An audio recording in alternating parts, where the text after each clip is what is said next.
Hello and welcome to the Lens at 177, and today we continue our discussion as we head towards the general election on December 14th, and another candidate from another political party has joined me today, and it's none other than candidate number 207, Sashi Kiran.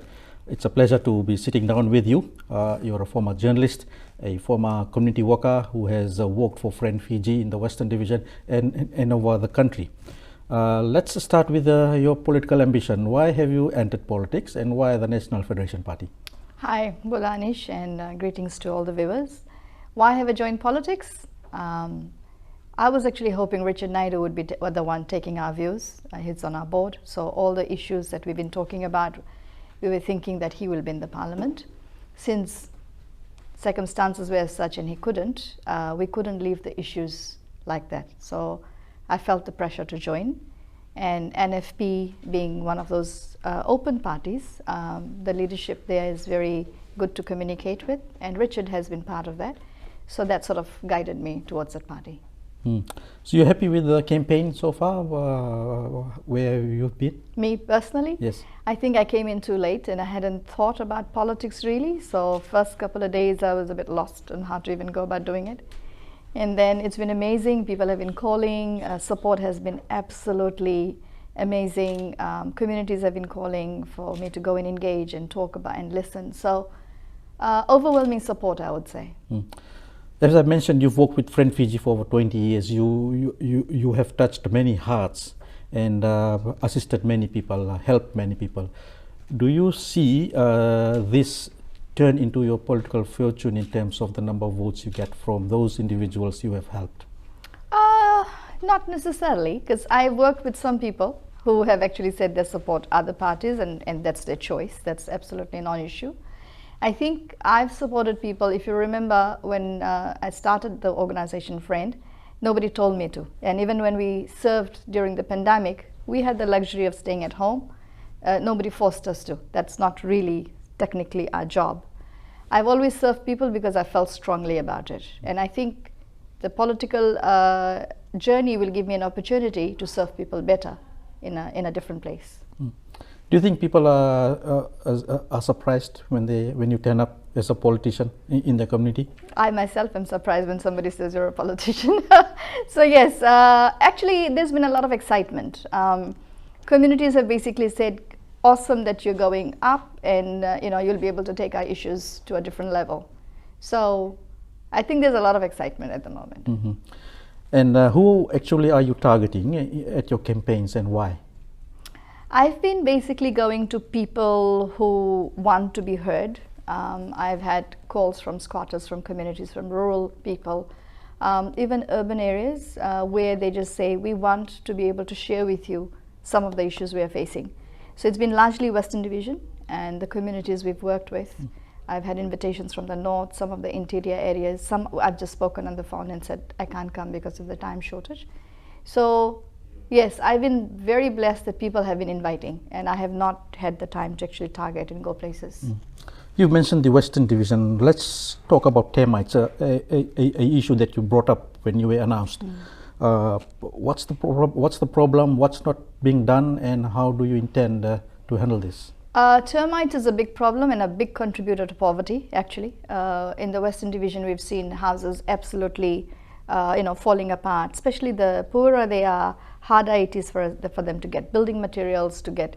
There's no assistance, and what we find is biosecurity says to us that they're not resourced enough. So when people are calling them, they take their time going and spraying, and then after that there's no awareness, there's no education of the people. And from Lautoka we are told it's gone up to Tavua, up to Nandi, and in Vanuatu. The bigger people who can afford it, are able to call the private entities. So there has to be an urgent attention to the issue. Our neighboring countries are managing it, so we need to learn how to manage the termite issue, prevent it from further spread. It has to be built into our building codes.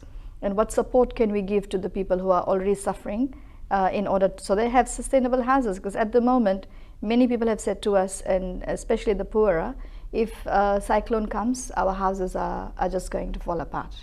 So it is an urgent issue. Do you think government should give money to these families to rebuild new houses if they're affected by termites? I think there needs to be some sort of consultation first with the experts to figure out what kind of houses, what needs to happen. I'm not sure whether money is the solution, because if we have compromised timber, which we are told, if we don't have good building materials and people go and purchase that, then they may get infested again. So I think there needs to be a more sustainable solution. The other issue very dear to your heart is affordable housing. Please explain why.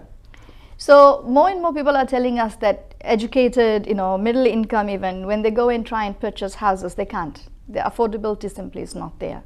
What do we do to create the enabling environment for first home buyers, for young people who have just graduated and want to build a house, whether it's access to land and building materials is very, very expensive.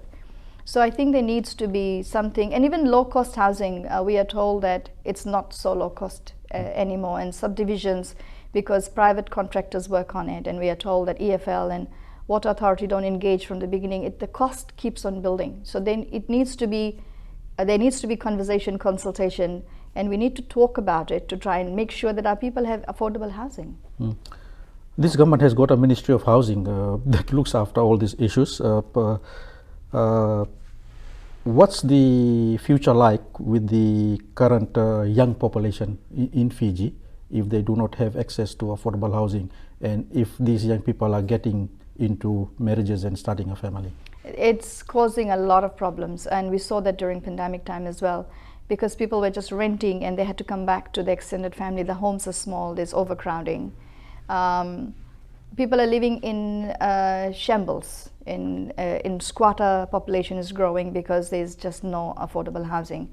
And in a country that's so small with the population that we have, we can't afford to keep having the squatters growing and not being able to provide for people who need it the most.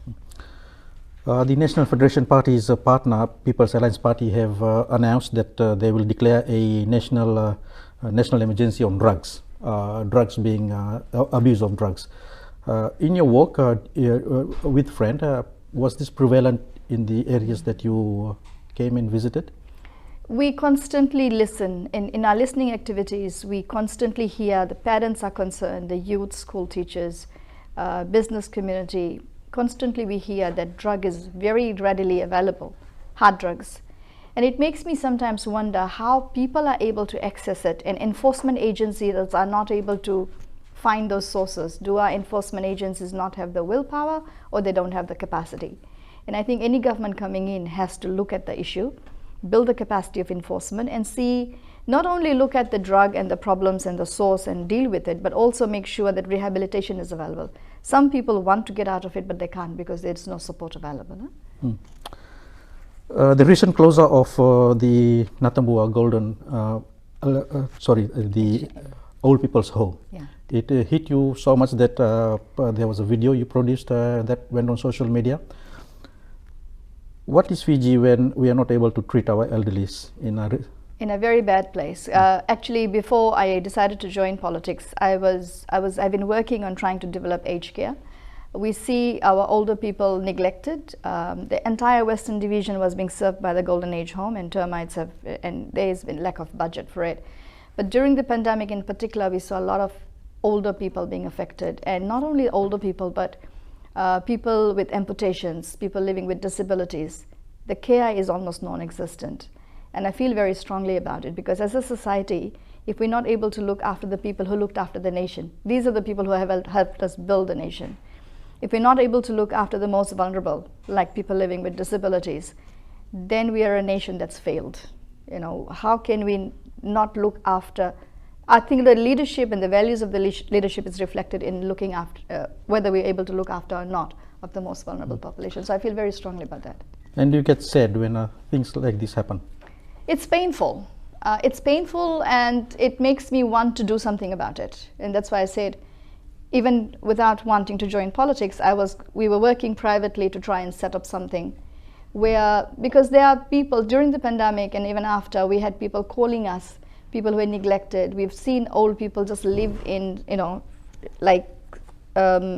very compromised housing, very poor care. There's lack of caregivers. They don't have resources. Older people care has been an issue. They can't access diapers. And it hurts to see our people suffering like that. And I think we as a nation can look after that small population better than what we do right now. Sashi, thank you very much. We'll take a short break and continue the discussion on the other side.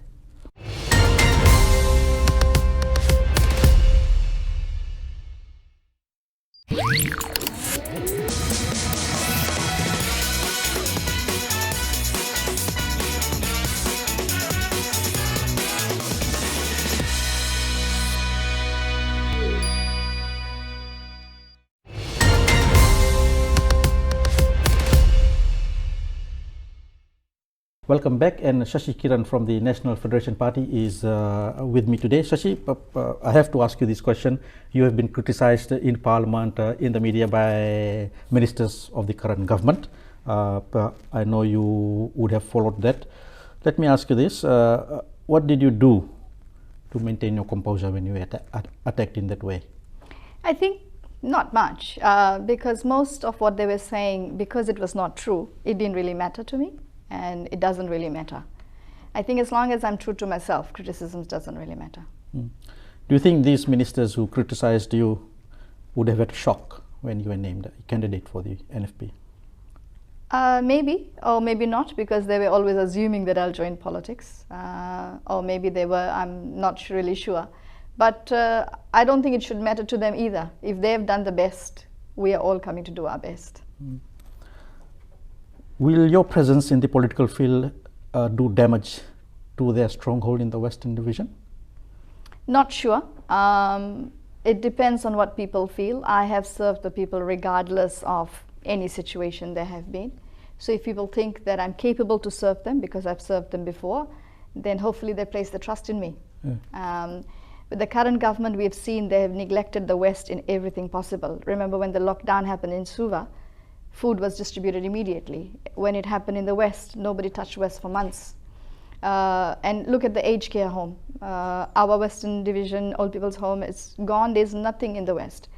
Recently, I heard the Minister of Social Welfare talking about halfway home in Suva for street kids. And there's a halfway home. A very wonderful person has developed a shelter for street people. Remember during pandemic, all those people had to be taken off the streets. This private person was doing it, and with zero support from the government, whereas police and even now social welfare takes all these people to this home in Dolomani home. And because the old people's home is not there, so even people with mental health issues and all people on the streets are being taken there. No assistance from the government. So I think for some reason, maybe out of Suva, out of sight, the Western Division has been badly neglected. And if the people have faith in me, then I'm hoping to be able to serve them better. Okay, so where do you get your strength from to deal with all these issues on one plate? I meditate. I meditate every morning, and I get my strength a lot from the spiritual sense. But also, I think when you see people's pain, it's hard to bear, and I've done that for more than 25 years. When you hear a suffering, and maybe we are tuned differently, it's probably in my DNA. When T.C. Winston happened, I was in Mongolia. And I was watching the cyclone hit it on satellite, and because I serve a lot of international boards, and the quickest flight I could get out of there, I came. I think once you've served people on the ground like that, like right now with the heat in the West, I'm already worried what will happen if there's a cyclone coming up. So it becomes it's your second nature to serve, and your inspiration comes from the people themselves. Are you a people's person? And explain if you are. People's person? I wonder what that means. What does it mean, people's person? Do people like you a lot? People call on me if they need something. Okay. So I hope that answers it. Whether they are wheelchairs, and actually people called me after and said, look, when we're in trouble, can we still call you? And I said, at the moment, I don't want to get accused of vote buying. So I refer them to other NGOs, but I have tried my best to stand by the people. Okay, that brings me to this next question. What would you say to your critics, like the Attorney General himself, to change his thinking towards you? He doesn't matter. There is no need for me to try and change his thinking. I think he comes from a very different place. I don't think he has served the people on the ground. He's come from corporate sector into the government, and I don't think he understands what people are going through on the ground. So his thinking doesn't really matter. Whether he changes it or he continues to criticize him, it still doesn't matter. He's at campaigns saying their government has done this, their government has done that. If I were to ask you what 3 things this Fiji first government has done good for Fijian voters, what would that be? It's just 3. I can tell you what they haven't done. They haven't fixed the hospitals and the medicines and so on. We have major issues with water and water infrastructure. They haven't looked after our old people. They didn't look after people in the pandemic. Every time there's a disaster, it takes them weeks to assess to get food on the ground.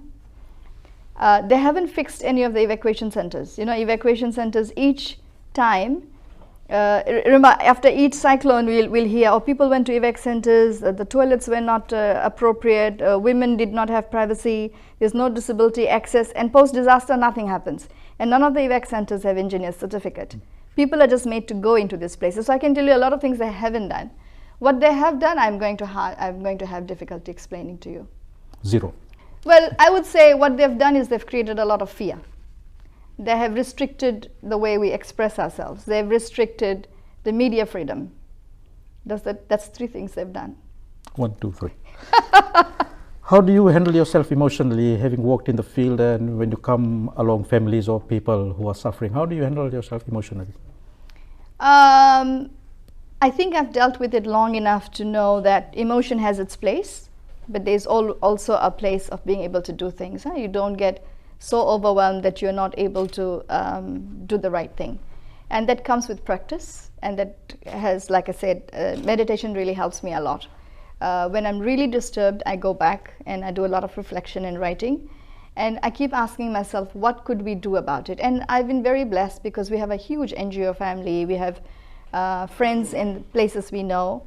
I remember when TC Winston had happened. I remember those communities were largely the ocean communities, and they had asked me for chainsaw, they've asked me for fishing gear that no donor wanted to give, right? Like that's not the norm.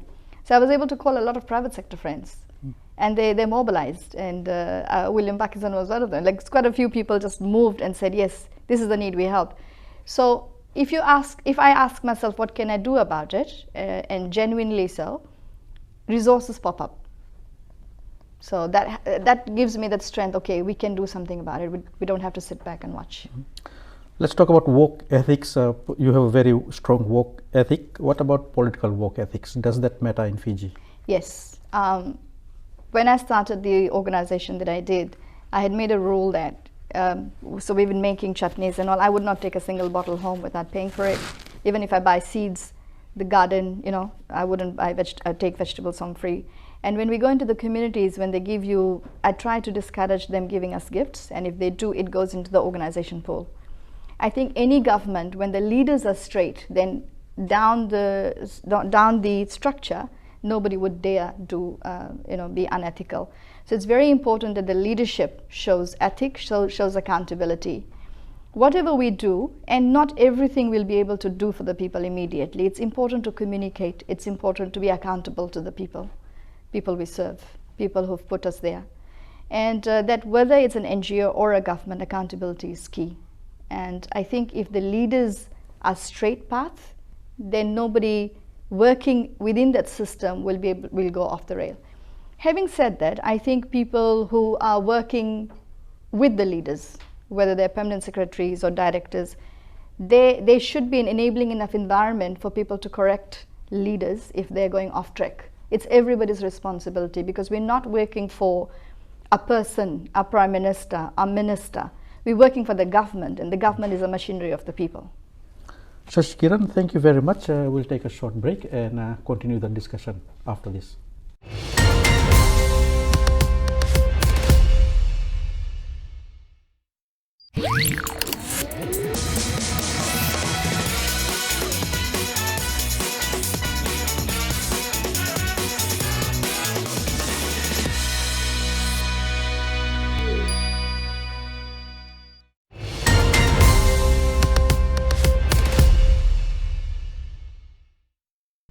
Welcome back, and today I am sitting down with Sashi Kiran from the National Federation Party, candidate number 207. Sashi, in the final segment, let me begin by asking you, I know you've touched on it previously in this segment, but who inspires you and why?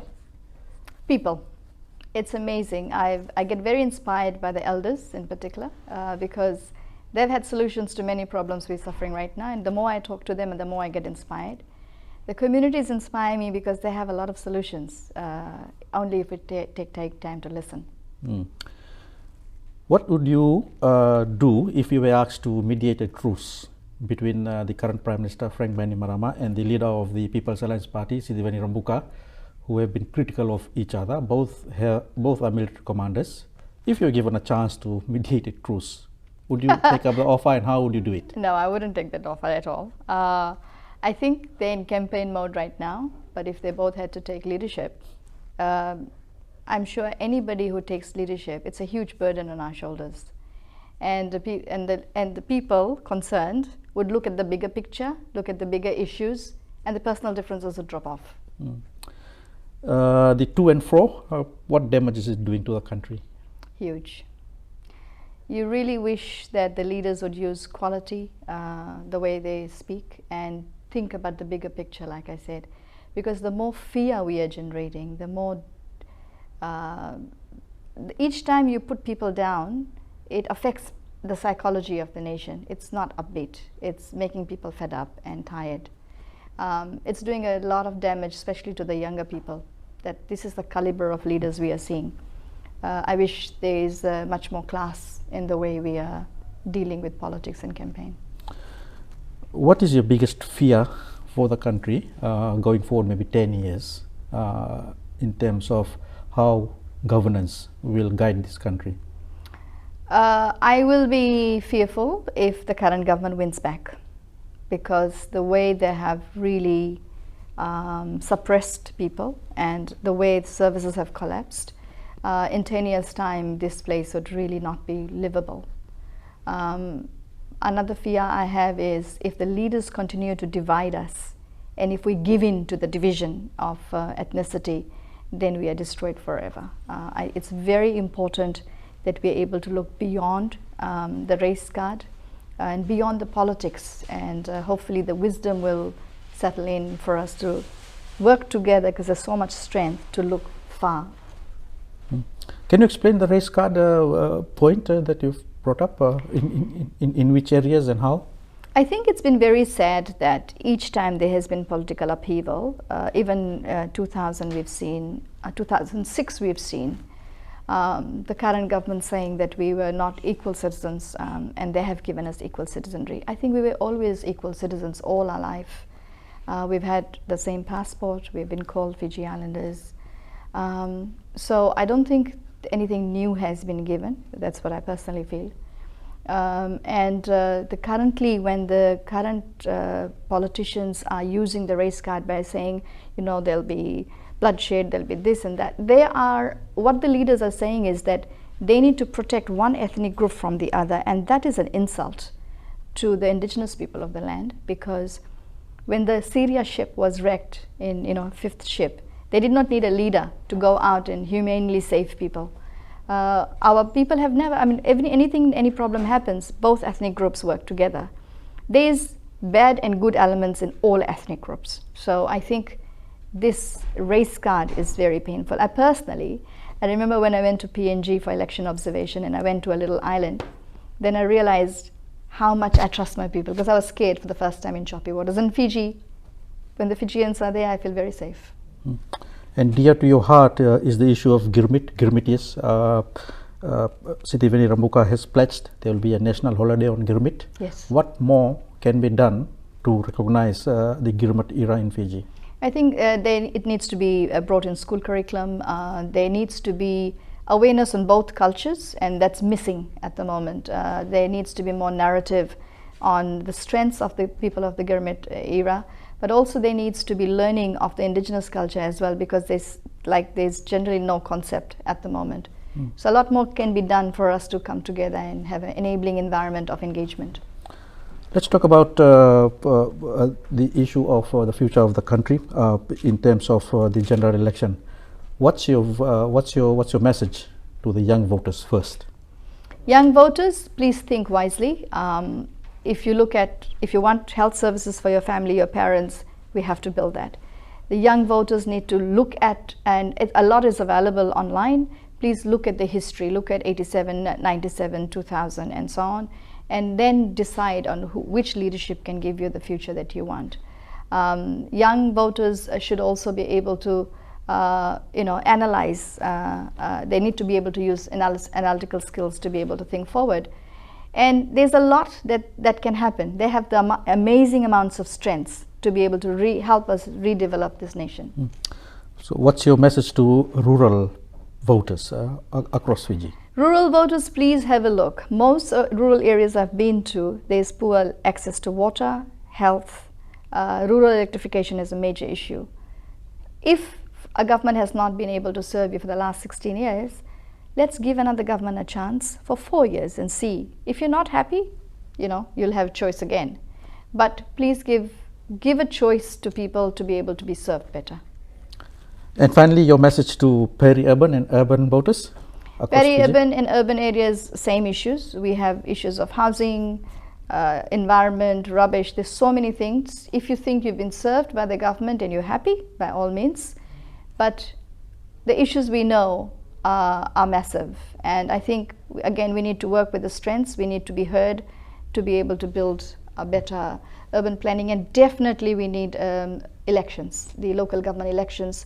Because most of the town councils areas we're going, like look at Lautoka, rubbish dump is a major issue, landfill is an issue, climate change is an issue. And unless you have local government level decision making and leadership building at that level to fill the gap at the national level, it's crucial. Finally, Sashi, what's personally at stake for you in this general election? A lot. A lot in the sense when you serve people, like I remember when I set up the NGO, you basically end up working 24/7 for a long time to be able to see some change. I was kind of in a relaxed mode towards retirement, but if I go into Parliament and have to serve people, there's a lot to be done, and it means a lot of work and a lot of listening to the people, but also a lot of work, a lot of trying to make things happen, and that means a lot of personal time will be gone from what I wanted to do. Sashi Kiran of the National Federation Party, thank you very much for speaking to me. Thank you so much for the time. That's the program for today. Join me again soon when another candidate from another political party will be sitting down with me. Thank you very much. Okay.